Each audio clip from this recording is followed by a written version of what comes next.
મોર બની તન ઘાટ કરે, મને મોર બની તની ઘાટ કરે, ટાટણા ટાટણા ટાટણા, મોર બની તની ઘાટ કરે, મને મોર બની તની ઘાટ કરે, મારું મન મોર બની તન ઘાટ કરે, મને મોર બની તન ઘાટ કરે.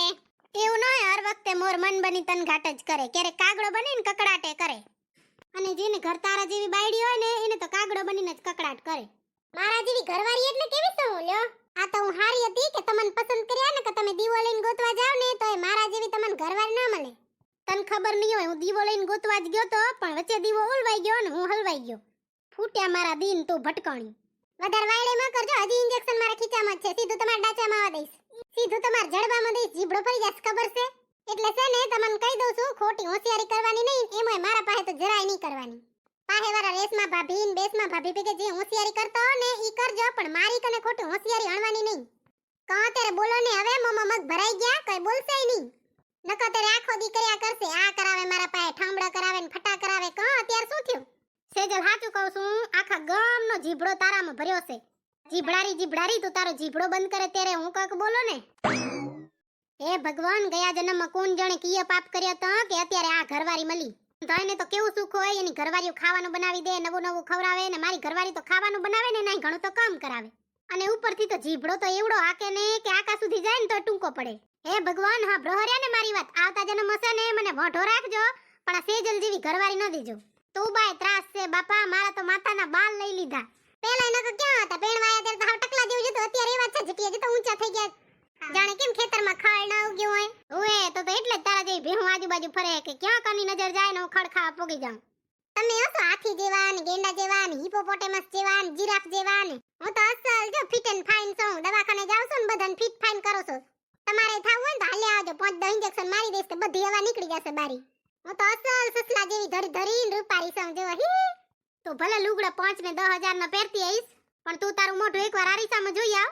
ભૂંડું અરખામણું છે ભૂખ જેવું. હવે ભૂંડડા જેવું મોઢું દેખાય કા ભૂંડું અરખામણું? ત્યારે જોવા આયા તા ત્યારે કેમ દાંત કાઢી આમ નીચું જોતા તા ને વરી ત્રહી વાંકી આંખો કરીને જોતા તા ને વાત કરતા તા ત્યારે તમે તો બહુ જ સુંદર લાગો છો. હવે શું થયું? હા તઈએ ઢોલ નગારા વગાડતા ને ભૂંડા અરખામણું લેવા કેમ આયા તા? દોડીને હાલ્યા આયા. અહીંયા તો વરી ફોન ઉપર ફોન કરીને કહેતા તા, સેજલ તાર લેંગો કેવા કલરનો છે, હું મેચિંગ કરું. કા કરો ને મેચિંગ એ પણ આવી રાડું કા પાડે છે, હું હાભરું છું, બેરો નથી થઈ ગયો કાંઈ. અરે આખા ગામને સંભળાવું એટલે હું કરશો? તઈએ જાને વાહમાં જઈને બોલ ને, શેરીમાં જઈને ઢોલ નગારા વગાડાવીને બોલ જા. અને શું હવારમાં મારા ભેગે બાજવા મંડી છો? મારો એક તો રવિવાર બગાડી દીધો તે. માંડ એક તો રજાનો દિવસ મળતો એમાંય હક નહીં. જાણે કેમ મારે તો રોજ રજા હોતી હોય, હું એ કામે જ જાઉં છું સમજ્યા ને. અને આજે નાસ્તો બનાવવાનો વારો તમારો છે એટલે બનાવી નાખજો. અને મીઠું ઘણું ના ઠપકારી દેતા, ખારું કરી નાખો છો હંધોઈ. તે નકો કેદી હારું ખવરાયું તું? કાચા કાકડી ટમેટા ડુંગળી બટેકા જ ખવરાવે છે. चल भाग नहीं तो जीत लात पड़ जाएगी, चल भाग नहीं तो साले बैंड बज जाएगी, यहाँ से वहाँ से चल बच के निकल, वरना किसी तरह न जान बच पाएगी, चल भाग नहीं तो. અને એમ થાતું હશે તું હારું ગાય હેરી કો, એક કાગડા જેવું ગાય છે, કાગડા જેવું. એ સેજલ રાડિયાણી ધીમું બોલ, ધીમું થી તો આખું ગામ ગજવાડી નાખ્યું, ગામમાં હંધાય ભેગા થઈ ગયા માણસ. તઈએ મને શું કયો? આ તમાર જીગર ને કયો ને, આ તમારા જીગરના ટુકડા જીગર ને સમજાવો પેલા. ઈ જ હામેથી આયા તા બાજવા મારી કને. હું તો અસલ હવારમાં ગીત ગાતી મારું કામ કરતી હતી, ઈ જાય હામેથી. મારી હું શું કહું છું ખબર? મને એમ લાગે કે સેજલ નું છે ને દિમાગ ખરાબ થઈ ગયું હે. હું તો કહું કે એને હે ને મેન્ટલ હોસ્પિટલમાં દાખલ કરતા આવી. દિમાગ ખરાબ થયો હશે તમારું, મારું તો અસલ ઠેકાણે જ છે. તે કેમ હવારમાં આવી બાજોબાજ કરો છો રે? આમ જુઓ તો હું બાજોબાજ કરું છું કે તમે આયા તા હામેથી બાજવા? મને કહો તો. સેજલ સાચું કહું ને તો તારા ભેગે વઢો નહીં ને તો મારું ખાવાનું હજમ નથી થતું, અને ખાવાનું હજમ ન થાય તો મને ગેસ થઈ જાય, અને ગેસ થઈ જાય તો મને પછી બીજું ખાવાનું ના ભાવે. ખાવાનું હજમ થવાનું કારણ ઈ નહીં હોય આ મીઠાઈની દુકાનમાં બેઠા હંધીએ મીઠાઈ ઢૂસી જતા હશો. મેં કીધું તું કે મારા હાટુ 2 કિલો કાજુ કતરી લઈ આવજો, તે હજી લઈ તો આયા નહીં. અને મમ્મીજીને ગુલાબ જાંબુ તો આવી ગયા તા, તે ગુલાબ જાંબુ હંધાય હાટુ લઈ આવ્યો તો. આ તો મેં કાજુ કતરી મંગાવી હતી ને તો એ લઈ આવી જોવે ને. સાચું કહું ને સેજલ તો કાજુ કતરી તો હું તારા હાટુ 2 કિલો શું 5 કિલો શું 10 કિલો લઈ આવું કા, પણ પછી છે ને તું કાજુ કતરી ખાઈ ને જાડી થઈ જાય. ને પછી મને તારી ચિંતા જે થાય ને કે તું જાડી થઈ જાય તો પછી સોફા ઉપરથી ઊભી ન થઈ કે પરપોટા જેવી થઈ જાય.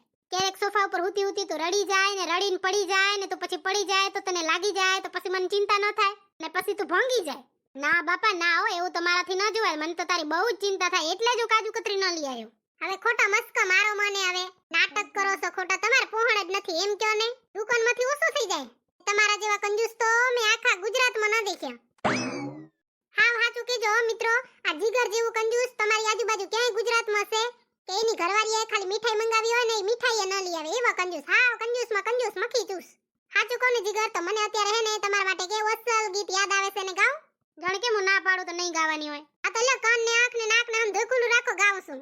તું કંજૂસ છે વે પૂરા મખી ચૂસે ને ચરતો તેરા ખડૂસે. કંજૂસાઈમાં તો તે સેજલ કાંઈ બાકી રાખ્યો નથી હો. મારી કનેથી જ્યારે જોઈએ ત્યારે ગિફ્ટ માંગતી હોય હે, આ લઈ દ્યો ને ऊ લઈ દ્યો ને આમ આપો ને તે આપો ને. તું એ દવાખાનામાં બેઠી બેઠી કેટલાને લૂંટીને કેટલોય કમાય છે. આ તમારી છે ને શબ્દો સંભાળીને વાપરજો, કોઈ લૂંટતા નથી, અમે જાનું બચાઈ બચાઈને કમાય છે. હા ભૈયા કમાય છે, પણ પૈસા તો કબાટમાં હાંચવી રાખે છે ને, ઈ તો ઉંદરડાને જ ખાવાના ને. અમન તો કોઈ દી તે કઈ આપ્યો? કોઈ દી એમ થયું કે જીગર મને હર વર્ષે કાક ને કાક ગિફ્ટમાં આપે છે, લે અત્યારે હું જીગર નહીં આપું. ગિફ્ટ જોતું હોય ને તો મણ હે ને કાક સ્વભાવે હારો રાખે, કાક પ્રેમથી વાત કરે ને. આ તો જેરે બોલી ત્યારે ઊંધાનું જવાબ આપે. તમને કોણ ગિફ્ટ આપે? આ મંગણિયા જેવું કરો છો સેજલ, મંગવા હાટું આગળ ને આગળ હોય, મને આ લઈ દ્યો જીગર, મને ऊ લઈ દ્યો જીગર. ક્યારે એમ થયું કે લે જીગર ને આપું? હા સાચું કહું છું હો જીગર, મને મહિનામાં 2 વાર એવું થાય કે હું જીગરને ગિફ્ટ આપું, જીગરને ગિફ્ટ આપું. જેથી મારે ગિફ્ટ આપવાનું હોય આગલા દિવસે તમે મારું મૂડ ખરાબ કરી નાખો.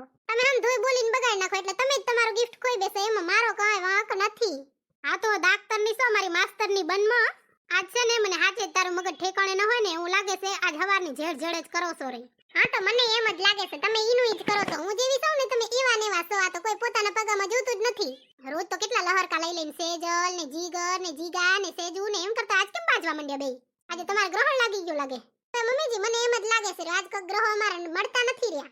હું તો કોઈ દી વઢવાના મૂડમાં હોતી નથી. આ તો જીગરે મને હવરો જવાબ ના આપ્યો તે હું નથી આપતી એને. મને એવું લાગે છે કે પાહેવાળા જલપા બેન રહ્યા ને ઈયન નજર લાગી ગઈ છે. હું ને જીગર હે ને હસતા મોઢે વાત કરતો હોય ને જોઈ જ ના કે એમ જ કીધા રાખે, હે તમે તો બેની કહો બહુ લાગે. એ મમ્મીજી તમને ખબર છે આ પાહેવાળા જલપા બેન ને એનો ઘરવાળો એક દી એ વઢે ને બહુ વઢે હો, જે વઢે ને આ તો એવા ઠામડા ખખડે રહ્યા ને વાહે તો મોટા ભડાકા થવા માંડ્યા. તે મેં તો બારી કને કોણ રાખ્યો. તે પછી એની હાહુએ આયા કો પછી તો ત્રણે થઈને વઢવા માંડ્યા હો. અને એની હાહુ ખબર તમારી કને આવીને એની વહુને વખાણ કરતા હતા કે અમારી વહુ તો એવી ડાઈ ડમરી ને બે જણા વચ્ચે એવો પ્રેમ ને કોઈ દી તો ઊંચો અવાજ કરીને બોલે નહીં. અને તમારા સેજલ જેવી ફાટલ તો નહીં હો, અમારે વહુ તો બહુ હારી. કાલ તો ઠામડાય ખખડે ને ચંપલાય ઉડે હો. મેં તો બારી બંધ કરી નાખી, બાકી તો આપણા ઘરમાં ચપલા ઉડીને ના આવે. પણ તો શું કામના કાકોકના. હે મમ્મીજી આમાં વાંક કોનો હશે? જલપાબેન નો હશે કે એની હાહુ નો હશે? એની હાહુ એ કઈ ઓછી તો નહીં હોય, ખડદન તારીખ દેખાય છે રી. જઈએ ભેગી થાય ને તઈએ ડાસિયા જ ભરતી હોય. ને મારા વગોણા કરવાનો તો એક મોકો એ ના મૂકે. મમ્મીજી સાચું કહું, તમારા વગોણા કરે મારા સામે તો બહુ તમારા વગોણા કરે. હું તો એને હે ને હામો હામ મોઢે મોઢ કહી દઉં કે મારી સામે મારી હાહુના વગોણા કરવાના નહીં. થોબડું જોયું હે એનું. હું તો એને કહી દઉં કે તમારાથી છે ને મારી હાહુનું પગર ખોઈ ના ઉપડે. જલપાબેની હાહુનો તો આખા ગામમાં ડંકો વાગે છે. ઈ તો ત્રાય ને ત્રુબા છે ને બાપ. લ્યો હવે કોણ જાણે કયું ઇન્જેક્શન લાગી ગયું સેજલ ને ઠરીન ઠકાણે આવી ગઈ. વધારે બોલજો માં, તમે ઠરીન ઠકાણે જ ઊભા છો એટલે હું ઠરીન ઠકાણે છું. જેવા તમે હશો એવી હું હોઈશ. તમે મરચા મૂકશો તો હું મરચા મૂકીશ. તમે પ્રેમથી બોલશો તો હું પ્રેમથી બોલીશ. નકર જેવા સાથે તેવા ઈ આપણો નિયમ છે. નથી બોલી એમ ને તો તમે કાચો ખાઈ જાવ એમ છો, સોલીન ફોતરા કાઢીને ખાઈ જાવ એમ છો. દિવાળી કેદી આવે છે? મારે કકડાટ કાઢવા જાવ પડશે. આ વખતે તો કકડાટ કાઢવા મારે જ જાવું છે. જાવ જો ને બે ભૂત ભેગા લે જાજો. ભૂત ભેગા ભૂત જ જાય તમારા જેવા. તું તો ભૂતોની સરદાર છો, ચુડેલોની સરદાર. ત્યારે એવી જ દેખાય છે તારા જટિયા જો તો ઉડે રહ્યા. સાના મના પડ્યા રહો ને ખોટી વાળે માં કરો. આ તમાર મમ્મી સામે છે ને એટલે નકે એવા જાડી નાખો ને અત્યારે સીધા થઈ જાવ. ખબર છે? હે ભગવાન આ ક્યાં ફસાવી દીધો મને. ગયા જન્મમાં જરૂર મેં એવું કક પાપ કર્યું હશે. હવે તમે બે બાજવાનું બંધ કરશો. એક તમારી નીંદર ખરાબ કરીને હું અહીં આવીને હજી મારી સામે બાજ કરો છો રહ્યા. નકો તો રજાના દિવસે બે હોટલમાં ખાવા જાય ને ફરવા જાય ને અત્યારે તો ઘર બેઠા બેઠા વઢે છે રહ્યા. કાકા ફિલ્મની શૂટિંગ કરતા લાગો. મમ્મીજી આ મારા છે ને આ જીગર ભેગા લગન કેમ છે તમને ખબર છે? મમ્મીને શું પૂછે? મને ખબર છે કેમ થયા છે. તમે સોના મના પડ્યા રહો ને મમ્મીજીને પૂછું સોરીને દોઢા ના થાવ. હે મમ્મીજી તમને ખબર છે મારા જીગર ભેગા લગન કેમ થયા? મારું ને મારા ઘરવાળાનું લોહી પીવા, બીજે શેના માટે? મેં તમને પહેલા જ કીધું છે કે તમે સોના મના પડ્યા રહો, ખોટી હોશિયારી ના મારો. મારે છે ને આજ આખો દિવસ નીંદર કરવી છે. આ છેલ્લી વાત કહીને તને જાઉં છું. કાલે છે ને મને મારો ભાઈબંધ મળ્યો તો. મારો ભાઈબંધ મને પૂછતો તો કે લગન કરાય કે નહીં. ઓહો તમને તો ભારે અનુભવ ને. તમારા પાસે એવી સલાહ લેવા આવે તમારા ભાઈબંધ. તમારા ભાઈબંધે મૂળ તો તમારા જેવા જ હશે ને. પેલા વાત સાંભળી લે, તારો જીબડો વહે આગજે. મમ્મી તમે સાંભળજો, તમને કહું છું. સેજલ ભૂલી જાય ને તો તમારે એને યાદ ચડાવી દેવાનો. કાલે છે ને મને મારો ભાઈબંધ મળ્યો તો. ઈ મને પૂછતો તો કે લગન કરાય કે નહીં. હાવ સાચું કહું ને તો પહેલી 5 મિનિટ તો મેં એને કઈ જવાબ ના આપ્યો. પછી એને પૂછ્યા જ રાખ્યો ને તો મેં એને જવાબ આપી દીધો. હે તે જવાબ આપી દીધો? હે શું આપ્યો? જે સાચું હોય કીધું, બીજું તો શું કે. મેં એને કીધું કે હે ને તારાથી સુખ સહન ન થાતું હોય તો કર લે લગન. સુખ સહન ન થાતું હોય તો કરાય, નકર તો શું હોય. હિંમત વાળાનું કામ છે ને. આની આ વાત છે ને મારી બેનપણીએ મને પૂછી હતી. મેં એને આનો આ જવાબ આપ્યો હતો. હવે હટો અહીંયાથી, મારે જાવું છે, શોપિંગ કરવા જાવું છે આજે. ભાઈબંધે મને પૂછ્યું લગન કરાય. ભાઈબંધને કીધો કે એની બાયડીએ મને ઈ જ પૂછતી હતી કે લગન કરાય કે કેમ, અને એને એમે કીધો કે મેં એને આનો આ જવાબ આપ્યો તો. ભલે હો મમ્મીજી, જય શ્રી કૃષ્ણ. આ જીગરને તો આજ કઈ કહેવાય જ નહીં. અને જીગર તમને કહી દઉં છું, તમારા ભાગનો હંધોય કામ કરી નાખજો ને નાસ્તો બનાવી રાખજો. હમણાં હું નાઈ ધોઈને ફ્રેશ થાઉં છું ને પછી આવું છું નાસ્તો કરવા. મારે જાવું છે બહાર શોપિંગ કરવા. યહાં સે વહાં સે ચલ બચ કે નિકલ વરના કિસી तरह न जान बच पाएगी. चल भाग नहीं तो जिद लात पड़ जाएगी. चल भाग नहीं तो साले बैंड बज जाएगी. आरंभ है प्रचंड बोले मस्तकों के झुंड, आज जंग की घड़ी के तुम दहाड़ दो. आरंभ है प्रचंड